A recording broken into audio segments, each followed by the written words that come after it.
Studio Ghibli's first foray into gaming, and the tales of an otaku assassin. Here's what happened today in gaming history. In the months after work was completed on 2008's Ponyo, Studio Ghibli was approached by Level 5 on potentially creating a game together.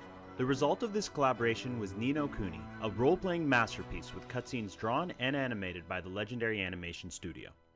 The game was originally released for the DS before the enhanced evolution was made for the PS3 under the title Wrath of the White Witch, but don't be fooled, the DS version is not the inferior version by any stretch. Depending on who you ask, it may even be the better copy thanks to an expanded story and some cool content at the cost of worse graphics and a turn-based combat that I didn't enjoy as much as White Witch's real-time action. Both games have you battle with Pokemon-like creatures known as familiars through a heartwarming tale that literally feels like you're playing through a Ghibli movie.